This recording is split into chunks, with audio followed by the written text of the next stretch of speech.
Welcome to my podcast, Family Law Uncensored. Unpopular and some popular opinions by your host, Maya Shulman, family law, family formation law practitioner, settlement officer, mediator, and everything else in between. We're talking about all things family law and family formation law, adoptions, surrogacy, divorces, paternity, support issues, custody battles, domestic violence prevention orders. Topic for today is domestic violence prevention order. It's been a huge topic, especially lately. We have learned in California specifically, domestic violence is on the rise. It has been on the rise for the last several years, does not make any of us happy, does not make me happy. That tells me that unfortunately the barriers have been crossed, the personal boundaries have been abolished, and the personal liberties have been disposed of. And that simply is not okay. It is not okay because you have a right to be free of coercion. You have a right to be free of violence. You have a right to be free of interference with your personal liberties. And your children have the same right. Your pets have the same right. Your parents have the same right. Your partners have the same right. And that is domestic violence. Courts are well aware of it. They know that it has been on the rise. And the consequence of it, the undesired consequence of it, is the courts have been absolutely slammed with domestic violence cases. The hearings are long, they are every day, they come to court on emergency basis. Some of it is justified, some of it is not. And I will talk to you about all of this in my podcast. I really would like you to listen because this is something I have learned over the years. I have studied it, I have lectured about this, I practice it in my law office, and I will advise you about good, bad, and the ugly. Domestic violence protection order is exactly what it sounds.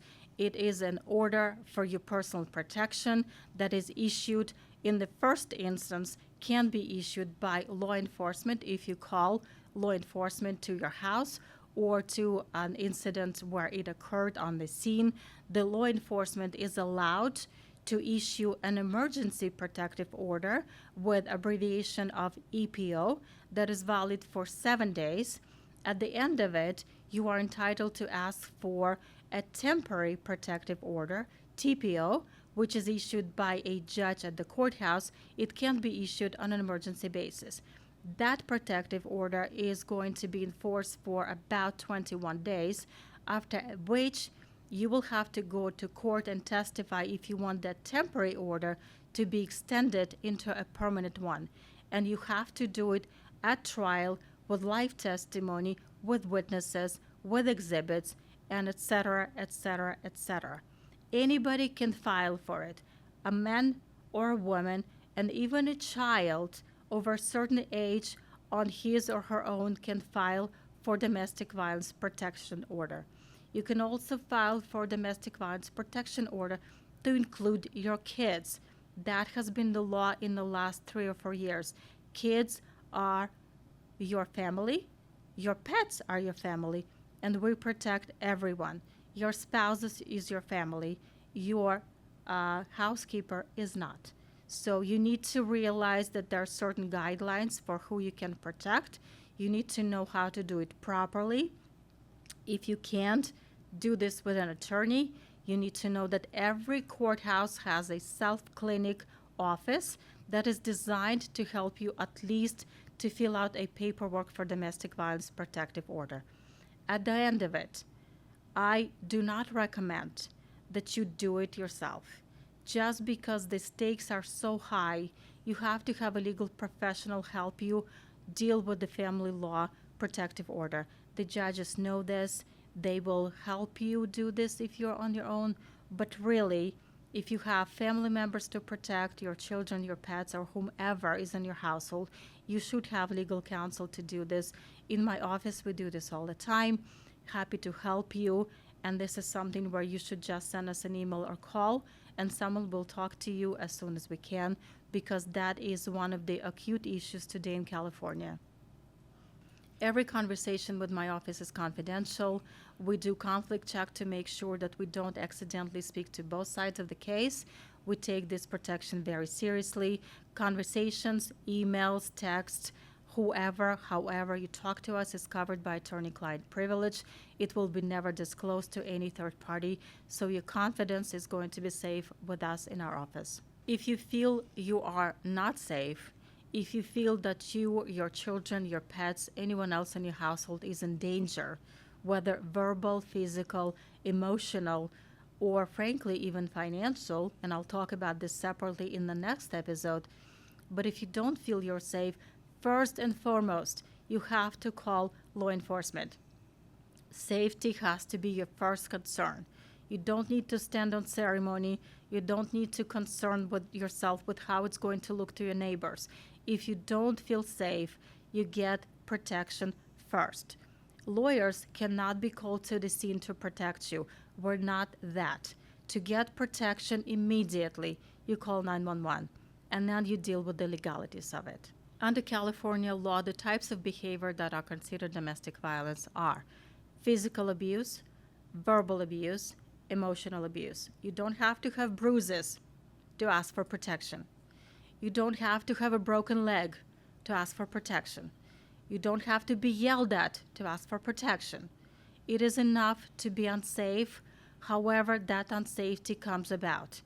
But you have to be judicious not to make up stuff as well. Because if you go to court and the other side of your case proves that you made it up, you will face consequences. The judges will not be impressed with your imaginary storytelling. So be careful how you do it. Do not invent facts. But if you feel unsafe, call for protection. If an abuser violates a protective order, the consequences in California may include imprisonment if you call law enforcement, financial penalties if you prove to the court that there had been a violation, loss of driver's license, that is the next one up, maybe contempt proceedings for violating a court order. The consequences vary from case to case. No case is similar to the next case. Do not think that your case will have the same outcome than the case next to you in line at the courthouse. Do not ask your friends for legal advice. That's not what they're for. Legal advice should only come to you from a licensed attorney, not a paralegal, not your barber, not your cosmetologist, not your doctor, not your therapist. Only attorneys are licensed to provide legal advice. No one else. Do not take a deal thinking that paralegal is cheaper. They are, but they're not licensed to advise you. Be smart about who you go to for legal advice. It should be a licensed attorney, and God knows there's not shortage of us in California. Pick the one you like, talk to us, talk to anybody else you want. You need to be comfortable with who you get your legal advice from. You need to trust your attorney. If there's no trust, you will not succeed in your case, and your attorney will not be successful.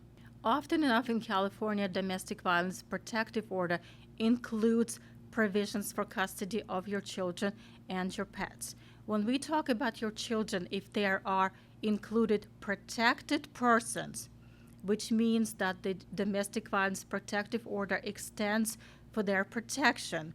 If there's a custodial paragraph included in that order, it should specify conditions on which the other side of your case is entitled to see your children. It could include supervised visitation or unsupervised visitation. It could be professionally supervised visitation or unprofessionally supervised visitation. All of that has to be specified in that order, and you need to make sure that you see it in that order, because if there's a controversy about what the order says, the law enforcement will be governed and bound by the written court order. If it's not in the court order, it doesn't exist. The other side of the case, in a domestic violence or domestic violence protective order, the person who has allegedly, until proven by the court, committed domestic violence or any type of abuse is, of course, will be smart if that person finds an attorney and engage that attorney, because the consequences of domestic violence prevention order are harsh on both sides. On one side, it gives protection for the protected person. On the other side, it will have a restriction on the person who has possibly committed domestic violence.